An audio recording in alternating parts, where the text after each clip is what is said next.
In addition to being the artist who designed the Moulin Rouge's legendary posters, Toulouse-Lautrec was an aristocrat, dwarf, and party animal who invented a cocktail called the Earthquake, half absinthe, half cognac. His favorite pursuits were dressing up. Geisha girl and clown get-ups were among his more memorable party outfits, and frequenting Parisian brothels, where he was a VIP. Like insects trapped in amber, his paintings, drawings, and of course his famous posters preserved the swirl of energy, mix of classes and cultures, and the highs and lows of urban life in 19th century Paris.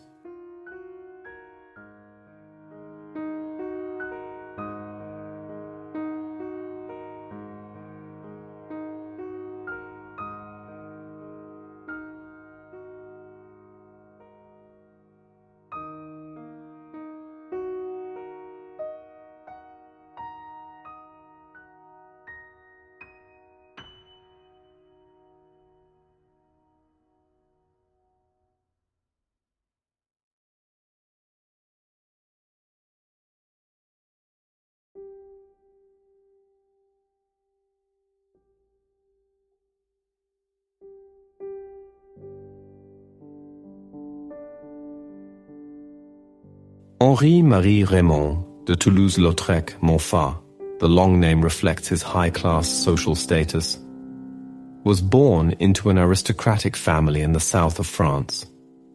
Raised in an atmosphere of privilege, he loved animals and owned and rode horses. By age 8, it was clear that he suffered from a congenital illness that weakened his bones. After 2 serious riding accidents, his legs stopped growing. At his full height, Toulouse-Lautrec was 5 feet tall, with the upper body of a man and the legs of a child. He walked with a cane and in considerable pain for the rest of his life.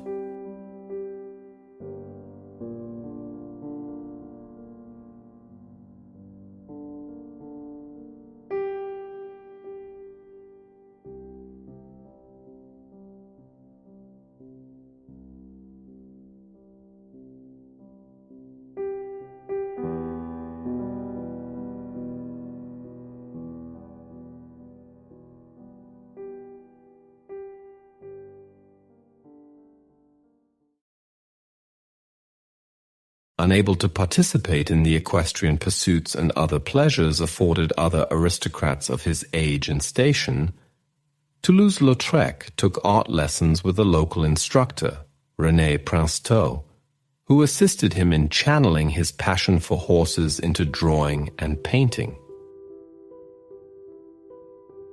His first drawings were of horses, and the dynamism of line in Two Riders on Horseback 1879 shows his gift for observing and transposing action onto paper, cardboard, or canvas. It was around that time that he discovered the Impressionists. Degas shared his love of horses and was his most important early influence, shown in Toulouse-Lautrec's elegant, gestural line, capture of movement, and immediate and early gravitation toward racy urban subjects. Shunning the more prestigious traditional École des Beaux-Arts, which still taught students how to paint in the manner of the Italian Renaissance, upon his arrival in Paris in 1882, Toulouse-Lautrec sought, and could afford, individualized instruction in the small studios of Léon Bonnat and Bernard Corman, and these teachers fostered unorthodox training and experimental approaches. Corman's students included the renegades Vincent van Gogh and Émile Bernard, who became Toulouse-Lautrec's friends. Unchaperoned for the first time, the teenage Toulouse-Lautrec went wild in Paris, and its colorful nightlife became the center of his world. Despite ongoing struggles with his health, he was, by all accounts, the life of the party. Exceedingly charming, gracious, witty, and sarcastic, he became a fixture in Montmartre's cabarets, bars, circuses and brothels, where he knew the prostitutes by name. They, in turn, affectionately called him the coffee pot, an affectionate reference to the diminutive artist's generous proportions.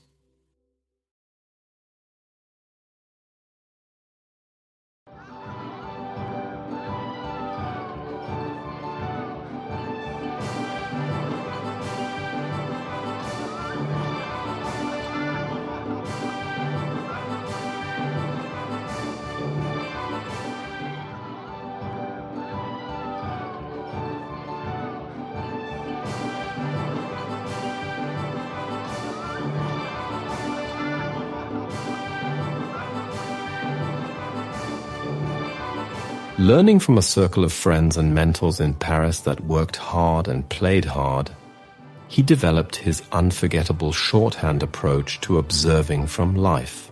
As he sat in the theatre or circus, he sketched the performers. When in the brothel, he sketched the prostitutes.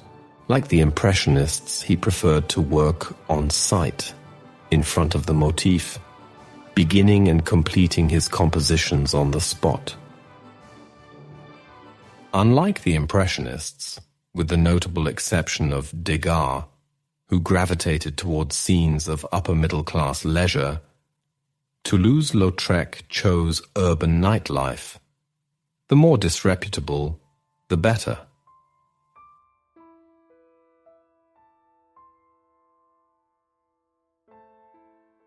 Self-Portrait in Front of a Mirror, 1882. This is one of few self-portraits Toulouse-Lautrec painted, as he was incredibly self-conscious about his appearance, and the only one in which the artist is the sole focus. In it he uses peinture à l'essence, oil paint, thinned with turpentine, applied directly onto cardboard to create a loose, sketchy effect. He would continue to use this technique throughout his career, adapting it to his sensibilities as a mature artist. Here the artist is both literally and figuratively emerging. The looseness of the brushwork makes it evident that he has studied Impressionism. But there is a darkness here, perhaps even a hint of the sinister, and a depth to the composition that departs from the buoyancy of the Impressionist palette and mood.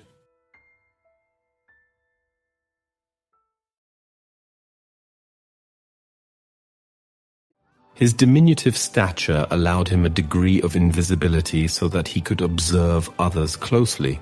Prostitutes and performers accustomed to being judged were not afraid of him. His portrait of the prostitute known as La Casque d'Or in The Streetwalker, 1890-91, captures the unprecedented frankness of his approach and reflects the degree to which his models trusted him.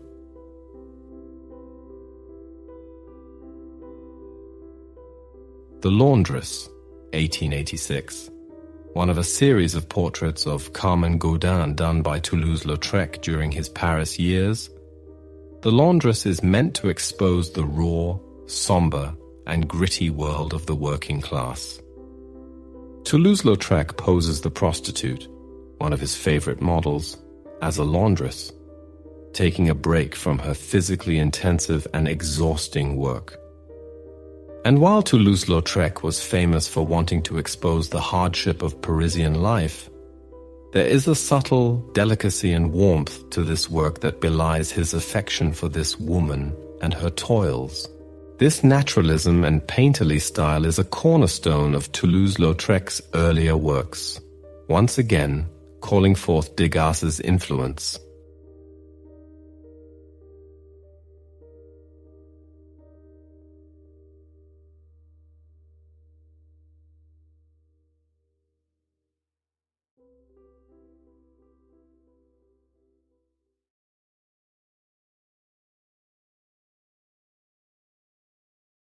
The Streetwalker, La Casque d'Or, 1890.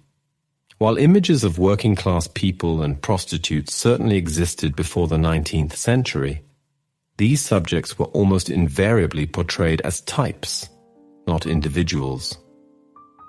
Though not alone in his quest to make portraits of working-class individuals, his friend Vincent van Gogh was at this very moment working on a similar project in the south of France.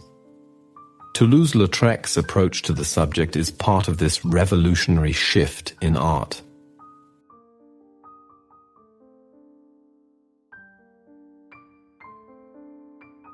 At first glance, this is a rather conventional portrait of a woman seated in a garden. In brushy strokes, Toulouse-Lautrec describes the outdoor setting and long-sleeve button-down dress fastened high at the chin. Almost all of his concentration is focused on her distinctive features. The face, with its sharp features, whitened by rice powder, thin red lips, and red gold hair piled high on top of her head. A slight smile plays at the corners of her eyes and mouth, as if the artist has just made a joke. The only visual hint at a departure from convention is the sitter's fully confrontational pose. She sits right at the edge of the frame, squares her shoulders and looks out directly, a bit too close for polite comfort. What makes this portrait truly radical is, of course, its subject, a prostitute. Her street name was Le Casque d'Or, the golden helmet, a reference to her distinctive hair. Toulouse-Lautrec portrays this would-be scandalous subject in a matter-of-fact, overall quite dignified manner, truly a radical departure from the norm.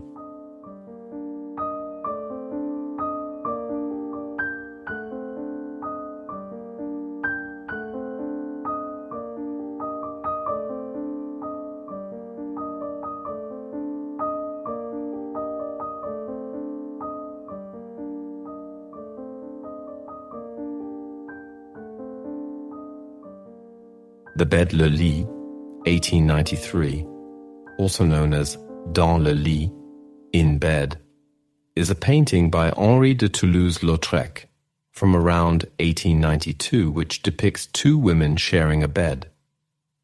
The painting has been held by public collections in France since 1937 and by the Musée d'Orsay in Paris since 1986.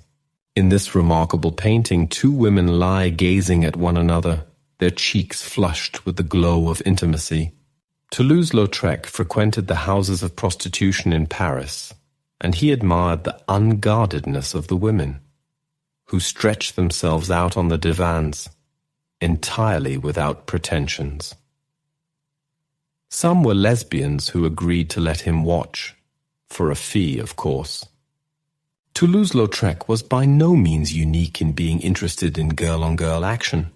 What was different was his interest in portraying it with subtlety and psychic depth, as opposed to lascivious spectacle and an unprecedented degree of tenderness. Toulouse-Lautrec's enlightened position on homosexuality is well documented.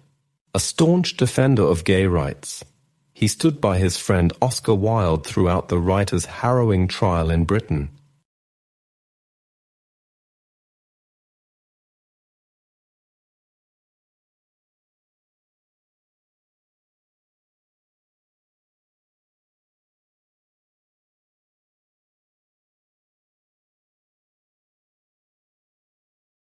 Perhaps because he had always felt like an outsider, Toulouse-Lautrec developed a circle of friends on the margins of society to whom he was exceedingly generous. They looked out for him, too. Dancers, crooners, and circus performers that lived and worked in the Bohemian Montmartre neighborhood of Paris became his friends.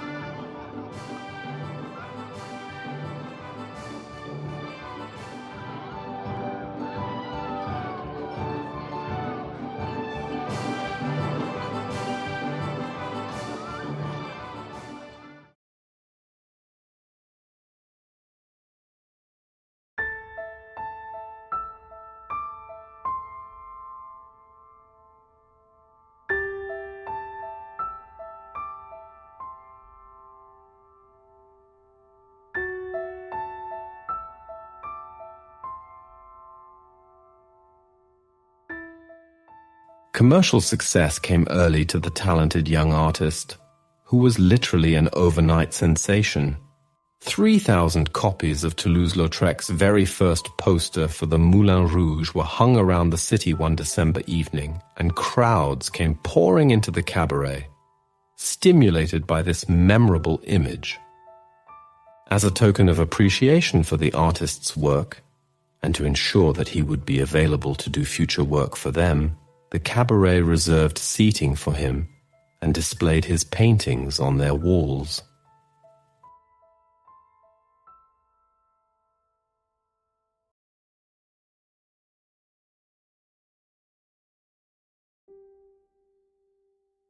According to the artist Paul Signac, Vincent van Gogh rounded off every day in the bar, where the absinthes and brandies would follow each other in quick succession. Van Gogh himself later that he was almost an alcoholic by the time he left for Arles. Henri de Toulouse-Lautrec had good reason, therefore, for sketching his friend at a table with a glass of absinthe. The French painter met Van Gogh, who was 11 years older than him, at Fernand-Cormon's studio, where they were both taking lessons. They probably worked together intensively for a while, as the style and technique of their paintings in this period look very similar. Toulouse-Lautrec sprang to his friend's defense at the exhibition of Les Vingts in Brussels in early 1890. Van Gogh had submitted 6 paintings, which caused a furore during the opening.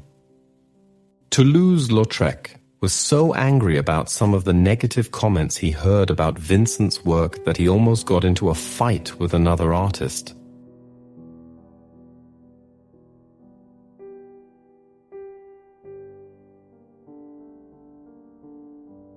The two painters might saw each other one last time a few months later when Van Gogh visited his brother Theo in Paris from Auvers-sur-Oise. Little else is known about their friendship. Portrait of Vincent van Gogh, 1888. This painterly pastel, made well before Toulouse-Lautrec or his famous sitter were well known, depicts Van Gogh seated pensively at a Montmartre café table.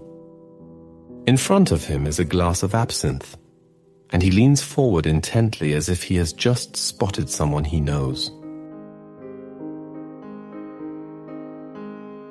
Toulouse-Lautrec and Van Gogh were friends, bonding over their passion for absinthe, also known as the Green Fairy, which they viewed as a gateway to inspiration, and as both struggled with intense bouts of alcoholism. Paul Signac, another artist in their circle, remembered, "Absinthes and brandies would follow each other in quick succession." Visible in this relatively early composition is Toulouse-Lautrec's command of color and line, evidence of his solid traditional art school background. What makes Toulouse-Lautrec unique is also present here. He zeroes in on the visible traits, in this case Van Gogh's sunken cheeks, heavy brow and anxious forward-leaning pose, that capture the essence of a person.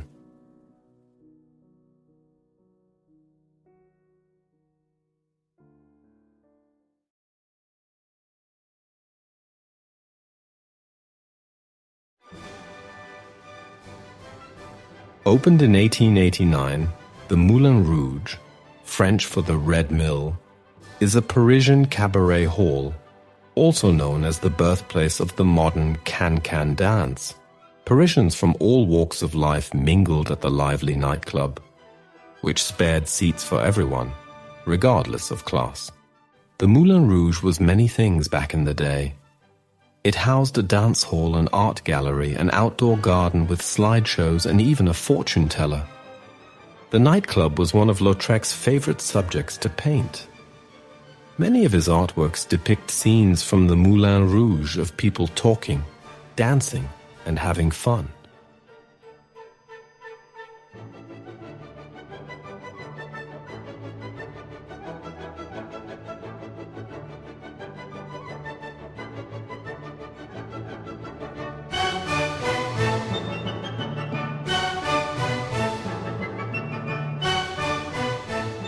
At the Moulin Rouge, The Dance, and 1890. In this painting, Toulouse-Lautrec captures the exuberant energy and seedy underbelly of Paris nightlife. As if through an opening in the crowd, we glimpse the center of the Moulin Rouge, a busy dance hall in the entertainment district of Montmartre. A dancer in mid-kick lifts her skirt above her knees, revealing much more leg than was considered ladylike, while a much more modestly dressed and apparently well-heeled woman with an upturned nose looks on, a hint of disapproval in her expression. Yet why is she in this space? What is she looking for?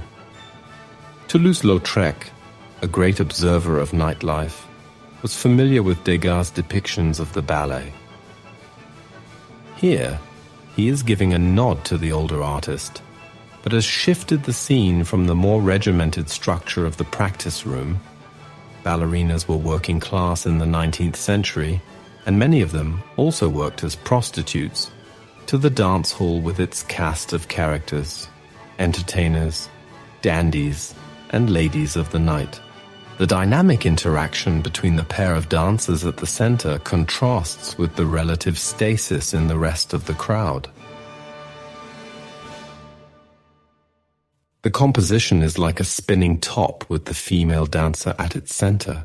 Toulouse-Lautrec uses color to move the eye outward across the composition from right to left, from the pink dress to the red stockings, and over to a red blazer in the background, drawing us right into the action.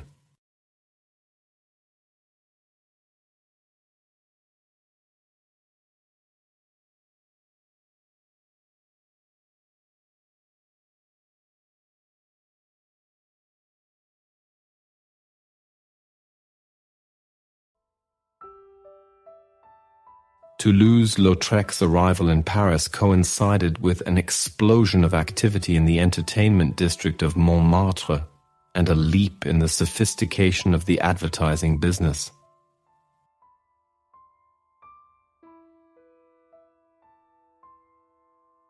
Stimulated by an influx of people moving from the countryside to Paris, working-class people who found employment in the city's circuses, bars and cafes, and the moneyed classes with resources, business owners and entertainers vied with one another for the business of customers who decided on the evening's entertainment based on the word on the street.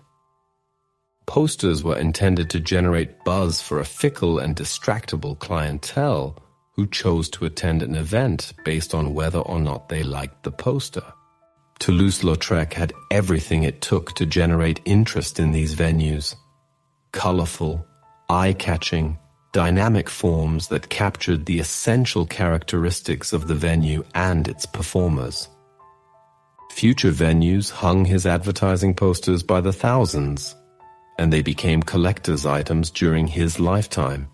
The anarchist critic Félix Fénéon published an article with explicit instructions on how to take one of Toulouse-Lautrec's posters down before the glue had a chance to dry.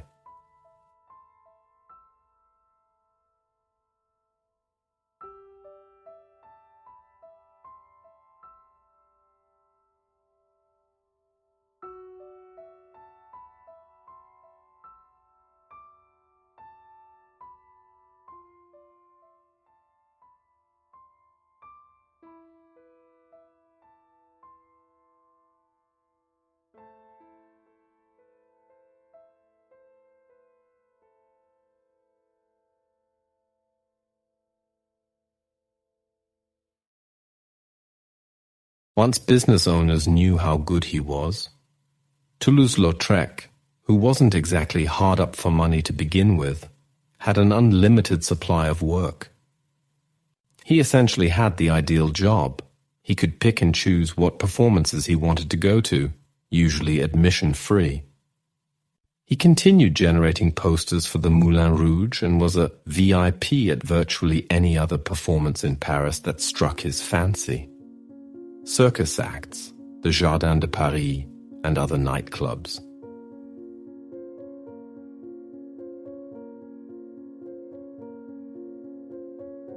He was also a regular at the city's brothels, where he availed himself of the services of the prostitutes, who treated their customer with a level of kindness and humanity to which he was unaccustomed.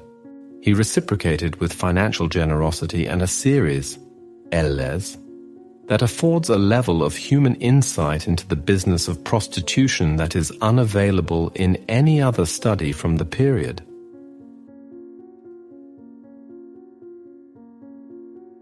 He moved into these establishments for short periods of time, raising eyebrows among those in the know when the artist gave out his address. An occasional prostitute who modeled for and also took art lessons with Toulouse-Lautrec was Suzanne Valadon, who moved on to a significant career as a visual artist.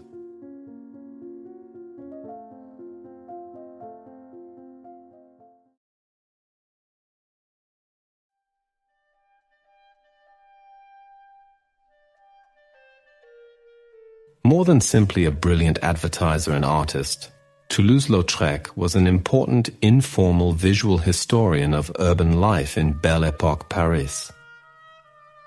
The film Moulin Rouge and other period pieces based on the Belle Époque are heavily informed by his posters, prints, and paintings. Moulin Rouge, La Goulue, 1891. Toulouse-Lautrec's greatest triumph was in lifting advertisement, previously seen merely as a commercial and thus inferior path for artists, to the status of an art form. This 6-foot-tall poster for the Moulin Rouge, the famous dance hall in the center of Montmartre, is the artist's most recognizable advertisement, and it made him famous in his own lifetime.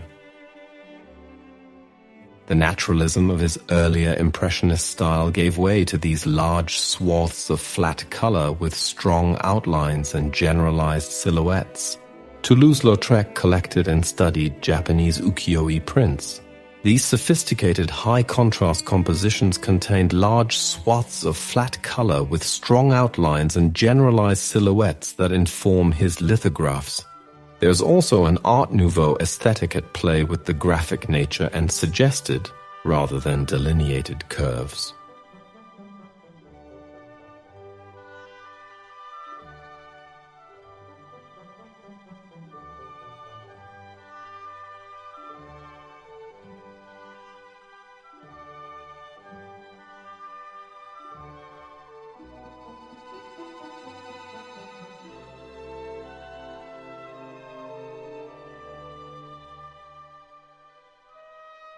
In contrast to nearly all of the other artists in his circle, Toulouse-Lautrec had no trouble making a living.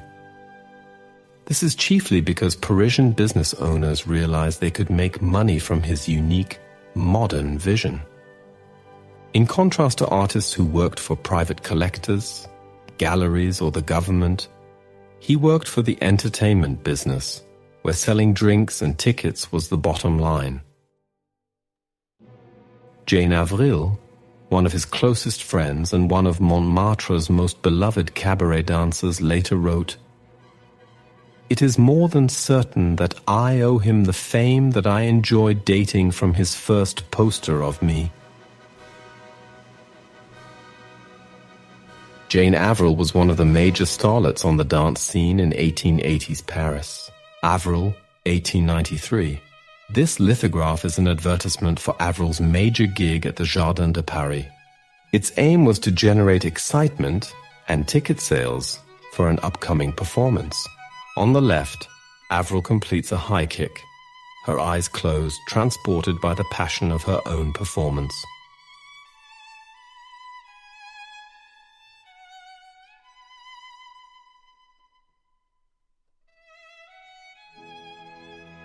On the right, a cello's neck, grasped by a man's hairy hand, and yes, Toulouse-Lautrec fully intended the sexual innuendo here, rises from the orchestra pit, completing the border of the composition.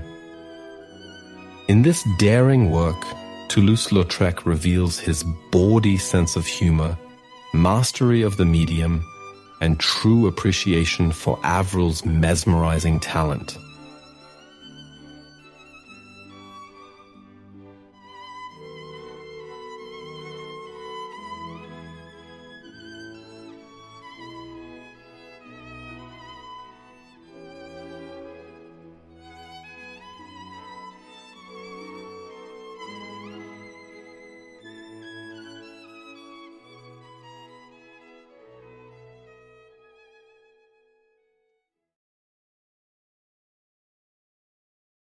Women are the focus of the portfolio.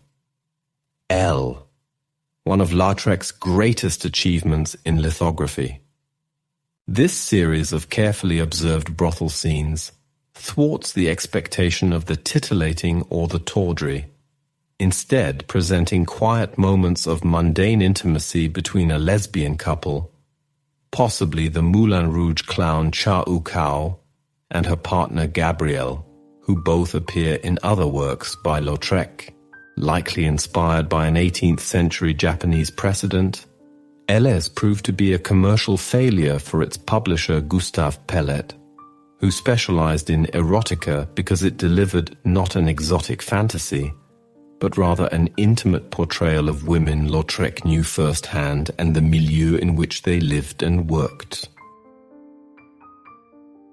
Prostitution was an overarching theme in Toulouse-Lautrec's work. Over the course of his career, Toulouse-Lautrec made over 50 paintings of prostitutes, none of which were exhibited during his lifetime. What he did publish was a series of 11 lithographs entitled Elles, roughly translated them, but in French, the designation is feminine. These works detail with unprecedented frankness the daily life and operations of a Paris brothel. A book of prints was more discreet than a painting, and could be put away when the owner wasn't looking at it.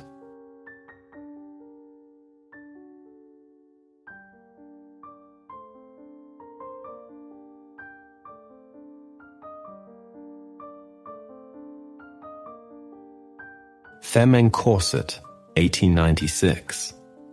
In this lithograph from the series, a prostitute stands in her underwear, unbuckling her corset while a well-dressed client who has paid for her services looks on, grasping his cane in one hand. It is unclear what the other hand is doing. As a paying client himself, Toulouse-Lautrec does not appear to have seen prostitution as a problem and displayed an unusual capacity for empathy for the vulnerability of the sex worker. He shows this in visual terms, with the exposed nape of her neck and the contrast between poses, sitting versus standing, dressed versus undressed, and watching versus being watched. He emphasizes differences in social standing and the fact that his pleasure is her work.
Toulouse-Lautrec was the first artist to elevate advertising to the status of a fine art.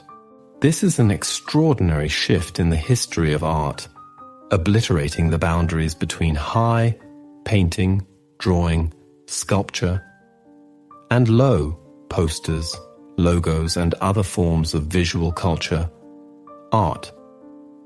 Acknowledging that some of his greatest masterpieces were posters for nightclubs does not in any way diminish their value. On the contrary, it set the gold standard for great commercial artists from Alphonse Mucha to Andy Warhol.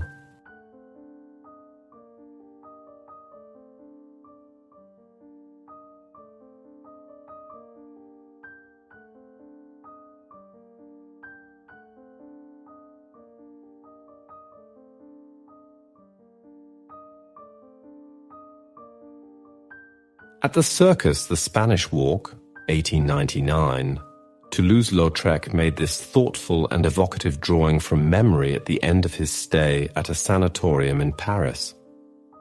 It was made for the express purpose of demonstrating his mental stability. He returns to a subject he had loved since childhood: horses.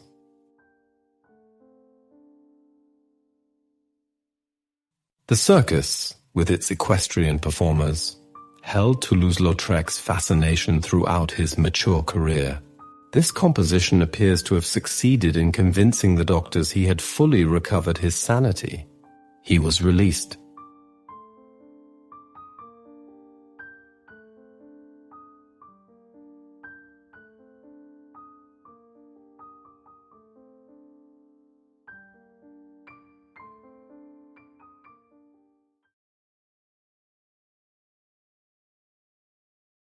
Toulouse-Lautrec died in 1901, a few weeks shy of his 37th birthday. The cause was probably alcoholism and syphilis. While he suffered terribly, Toulouse-Lautrec wasn't one to feel sorry for himself, and neither should we. Part of the deep pleasure of looking at his work is the manner in which it acknowledges the value of our time. Like a passerby on the street, even if we have only a second to look, we get something out of it. In his brilliant graphic line that never stops moving, what comes through is his zest for life.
Toulouse-Lautrec's career coincided with the expansion of the urban middle class, people with money to spend on entertainment, but who weren't part of high society.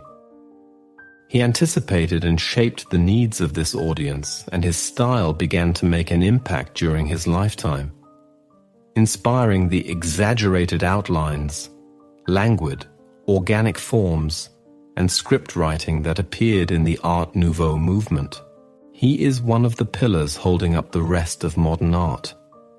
Without him, you'd have no Picasso, Warhol, Diane Arbus, or Chuck Close. Toulouse-Lautrec's celebration of consumer culture and iconic popular advertisements paved the way for pop art. In addition, his portrayals fueled the obsession with superstars that persists today. One further aspect of Toulouse-Lautrec's achievement deserves special attention. Despite the celebrated freedom and individualism of modern art, few artists of any period have been able to overcome social prejudice.